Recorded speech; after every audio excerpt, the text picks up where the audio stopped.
Hello, world. Welcome to WFHR's Rapids Report, proudly brought to you by Crockett Septic on this September 18th, 2025. Have your host, James, here. We're joined by our great friend, Jen McNally, natural resource groundwater educator with UW-Madison Extension, Wood County. Jen, always good hanging out with you. You know how much I enjoy not only hanging out with you, but learning with you, and I know the audience does too.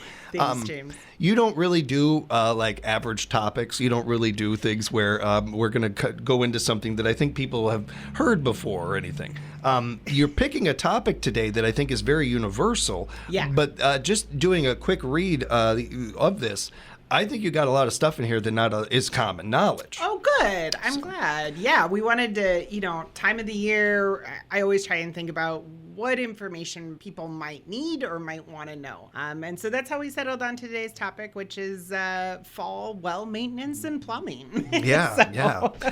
Which is only getting to be a bigger and bigger topic as we go on, and we see the flooding happening in parts of our state. Even here locally in Rapids, I know my parents, anytime they're going to see a lot of rain, they start to worry. Yeah. It's something to think about. That's a great point. I didn't even think of that. So I appreciate that. It's covering bases with you. That's all we do. It's a team effort here. But yeah, as the cold weather is beginning to move in, we're going to hopefully prepare some people, help people be prepared a little better. Yeah, absolutely. It's, that time of year where people are out there doing yard work and stuff. And so it's a great time of year to also just take stock of the situation. So a lot of what we're probably going to talk about today really is highly applicable for those people who live in more rural areas and have a private well. But we'll also touch on a couple topics for those that live in the city too. So yeah, no matter what, it's a great time, like you said, before the cold settles in, to take a look at your plumbing and your well situation to find out if everything is in good working order. That's really something that we want people to do at least once a year. Mm-hmm. And this is a perfect time to do that. And Jen, are there like tips for fall plumbing that you have maybe? Yeah. So the big one is if people have a private well, really one thing that we want folks to do is to really take a close look at their well cap. So most people who have a private well will have a pipe anywhere from 2 to 3 feet, typically, that's sticking out above the ground. And that pipe should have a secure well cap located on the top of it. And what we want folks to do is to take a close look, not only at the cap, but also at the pipe. Are there any cracks in it? Have you run it over with a lawnmower recently and damaged it? I've done that. Yeah, I've done exactly. that. I'll be honest, I've done that. Make sure that cap should have screws in it.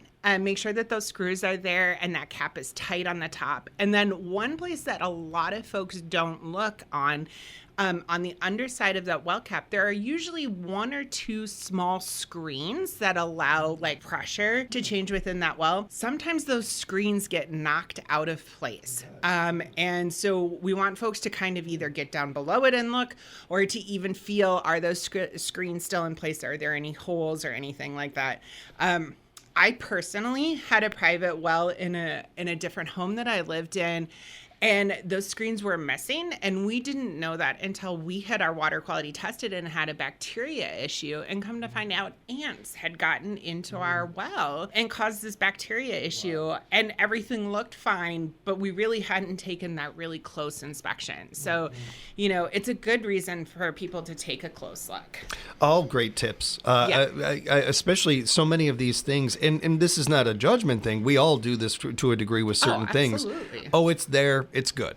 Right? It's already in place. I don't have to think about it anymore. Yeah. There's a lot to think about. There's a lot to do around a home. It's understandable that certain things might get missed or just not thought about even. I appreciate you bringing attention to some of this, and especially the detail to it, because the screens, I thought I was hanging with you on the cap and seal. Right? My dad is pretty good about that and keep an eye on it. He really got me and my brother and sister to look for those things. But, the screen, I didn't think about that. That's good. No, absolutely. And sometimes folks don't even know where that well is located on their property.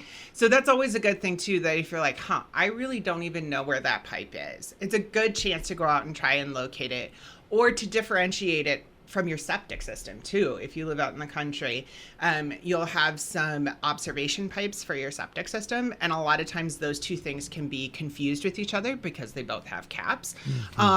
And it's also a great time of year to go out and take a look at your septic system too. Make Yeah. sure the caps are there on those and that your septic tank lid is locked down, and that you're maintaining your annual maintenance on your septic system, that you should also be doing. So good chance for both of those.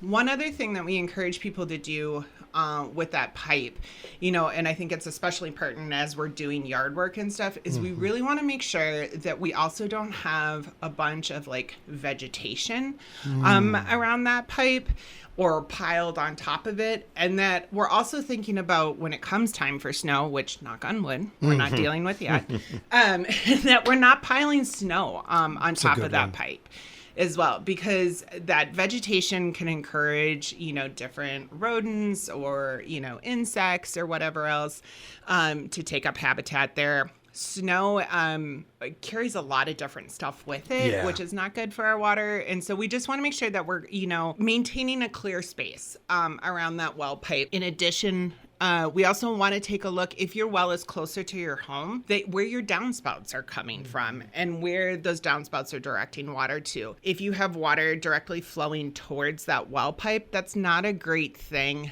in terms of like bacteria. Bacteria loves like moist, wet conditions to grow in. And so if you have standing water pooling around that well pipe or flowing towards it, that's just asking for potential for bacteria growth. So those are also things that we want people to kind of be aware of and where water is going. Really good idea about checking where those downspouts are directed. That's a really good one to it too. And all these things are, I wouldn't, depending on where your well is located and stuff, this is a case-by-case basis, certainly. But I don't think anything that you've suggested or brought up right now is really, arm-breaking or anything. It's not a huge task. No. And the payoff is so worth it. Right. It's more of a safety precaution thing, keeping trouble from happening. There was a survey done for folks who were, looking at addressing potential issues, and the cost savings by doing it upfront is just huge compared to what you have to go through after the fact, if there is an issue in place. So. And it's a great segue into what I wanted to ask next. In part, we do this show for our listeners and everything. Every once in a while, there's something that I'm saying directly to my father. And while my dad doesn't have a well, if he did, I would have to remind him that he should not try to tackle it himself. He should not try to fix. Duct tape is not going to fix this one, Jim. No, it's not going to do it. And that's hilarious because I actually know a specific well that I drive by every day on the way to work that has got duct tape wrapped around it. So I have got this mental picture of exactly what you're talking about in my head. No, wells are one of those things. Like, I appreciate DIY to your heart's content. Wells are one of those things. If you do have an issue, don't fix it yourself. Don't try. This is a place for licensed professionals to do. In fact, every time you open up a well cap, you're really running the risk of introducing bacteria. And the state actually has a rule in place that if that well cap is opened and work is done on the well, they have to be doing a test I thought I heard something about for that. bacteria and stuff afterwards. And while there really probably isn't going to be somebody checking up to make sure that's done, it's a great rule of thumb, just because, it is something that you're directly consuming. And so really for your own safety, that's best left to the professionals. And when you do have well problems, reaching out to our DNR, reaching out to is there certain places we should go? Yeah. So 2 great resources. DNR maintains a list of certified well professionals across the entire state. If you want something locally, the Wood County Planning and Zoning Office also maintains a list of well professionals that work in the area commonly. So both great resources to go to find those folks. Speaking with our good friend Jen McNally from UW-Madison Extension, Wood County. Jen, you mentioned this a little bit before, that this is also a good time to be checking our septics and some of that.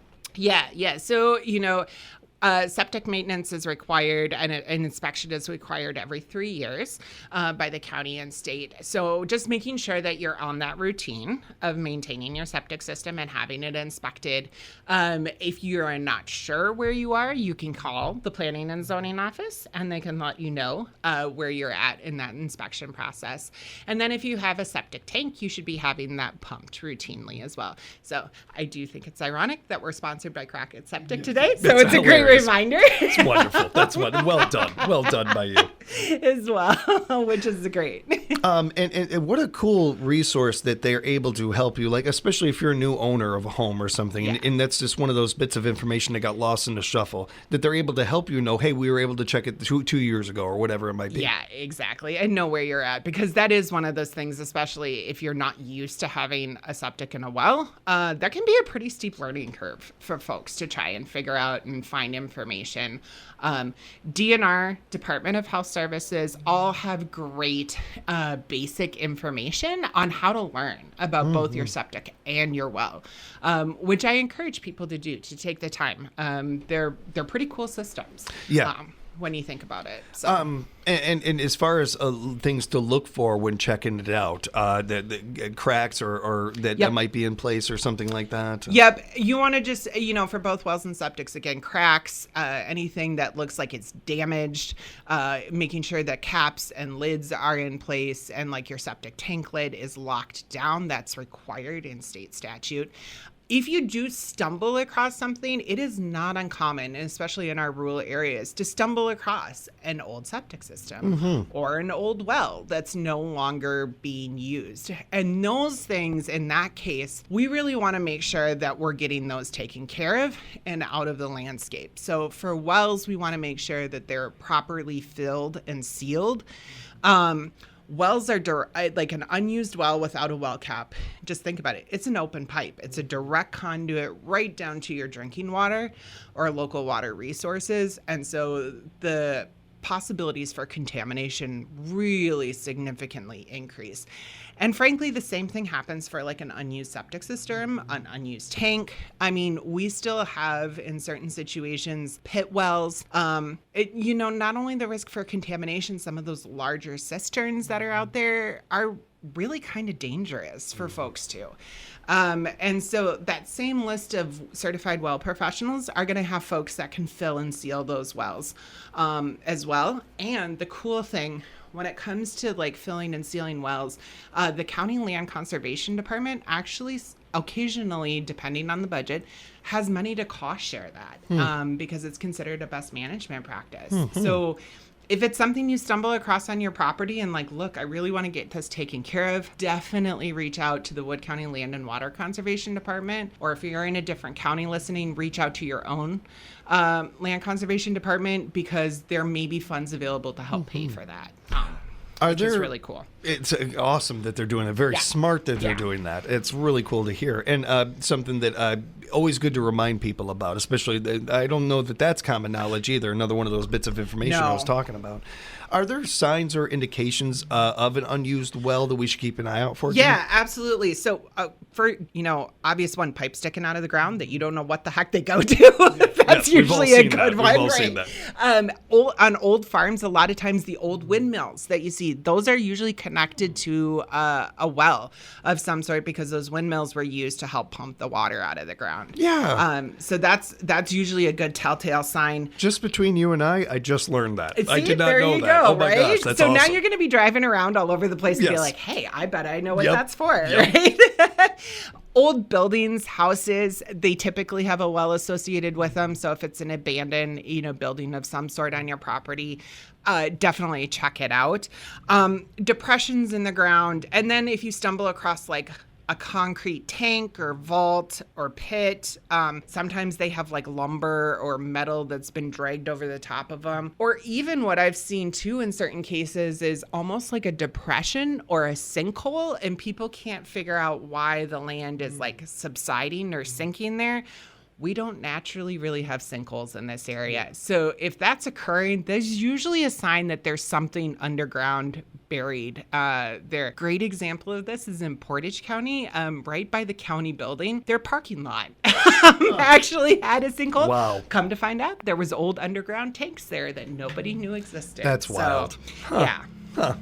And we would like to also remind people, and I think you might have mentioned this before, or maybe it's just we've mentioned it a number of times, but there is really not a bad time to for a water test. This is a perfect opportunity to do that. Yeah, while you're out and about, I'm always going to plug that when we're on here. At least annually, if you have a private well, have it tested for bacteria and nitrate. Those are the two biggies. But the more you test for it, always the better. So. As we are gearing up for this colder weather, there are certain things that we want to do for our pumps and pipes to help them do their job and everything. So winterizing them is another part of this. Yeah, if you have piping that's exposed, especially in like an older hand pump, sometimes we'll see that that might be used for outdoor watering or watering livestock or animals. Those are susceptible. Water is very powerful when it freezes. So we want to make sure that any exposed pipes or plumbing or pumps are being properly winterized, emptying the water out of those the best that you can, wrapping them up in some type of cover or pipe insulation. Always really good to keep those. If you have outdoor hoses, disconnecting those is good, and draining them to make sure that when that water freezes, because it will at some point, it doesn't expand and cause damage at the same time. I've never lived anywhere, Jen, where there was a sprinkler system. And so I'm curious about that one. What about something like that? I don't think that's one of those ones we think of very often. Yeah, no, unless you're really used to having a sprinkler system, that's the same type of thing in those pumps and plumbing as well. At the end of the year, or towards the end of the year, those should be really disconnected from the water source, and then either drained using gravity, or they should be blown out using an air compressor. This is one of those things that if you're familiar with a sprinkler system, you can probably do yourself. If you're not, I would also encourage contacting a professional, because you can cause some damage. And you don't want to do that to your sprinkler system. Yeah. Good reminder to make sure to get all the zones of your sprinkler system. So if your sprinkler system is set to go off in different zones, make sure you're getting each one as well. And that's going to pay off in the long run and, increase the longevity of your system. So another thing that does with that, and again, something that you kind of touched on there, is locating your shutoff valve and making sure to shut that puppy down. Yeah, always good to know. This one really isn't critical for necessarily winterizing, but it's always good because that where your water shutoff valve is, because otherwise it's going to come time for that emergency, and then you're going to be trying to locate it, and that's never the time you want to try and find those type of things. So that's always good just to know in the back of your mind. And if you're out there doing all this other stuff, you might as well. Hopefully it's not something that you ever need to know in an urgent moment, but boy, it's great information to have when you do. Right, exactly. And it's usually in those critical times, or the aftermath, after, you have a pipe freezing situation, and when things start to thaw, that's not the time that you're generally thinking about locating it. So always good to know. Water is awesome. Water is amazing. We are made up of water. Our planet is made up of water. And I think because of some of those things, we don't always think about it being dangerous and the dangers of it. I've actually talked a lot about this with a lot of our members of the Y, and encouraging their parents to get young kids swimming lessons and those things. It's very similar to me, the topics. We love water. It's great. I'm a Pisces. Of course I love water. Nice. But, it's one of those things to keep in mind with this stuff, because the damage water can do is unlike few things. Right. Doing these things, going through this, is going to make you a better winner. Give you a much better winner. Yeah, exactly. And so the other one that we want folks to do if you're out there walking around is also just to take a look at your foundations, see if there's wet or standing water, because of course when it gets colder and that freezes, that's going to cause issues for you. If you can remedy that while it's still warm out, that's a much more pleasant experience for folks. If you've got those downspouts, directing them away from your house will save you a lot of heartache somewhere down the road. So, checking both interior and exterior is really helpful in those cases as well. Jen, we've covered a lot today, and we always encourage our listeners out there that if they have follow-up questions or just want to know more about some of these things, if they could reach out to you, how can they do that? Yeah, for sure. So if they're interested in contacting me, I am a great resource for all sorts of different information. And if I don't know it, I can find the person who does. So they can Google me and find my email online on our website for Wood County UW Extension, or they're always more than welcome to just give our office a jingle. And that number is 715-421-8440. Always appreciate the time, Jen. Thank you. Again, that website, extension.wisc.edu, and be sure to follow them on social media and share their posts on your page. You just never know who might see them otherwise. And looking forward to hanging out again real soon, Jen. Thanks for the time. Absolutely. Thanks, James. Thank you to our friends at Crockett Septic for sponsoring another edition of WFHR's Rapids Report.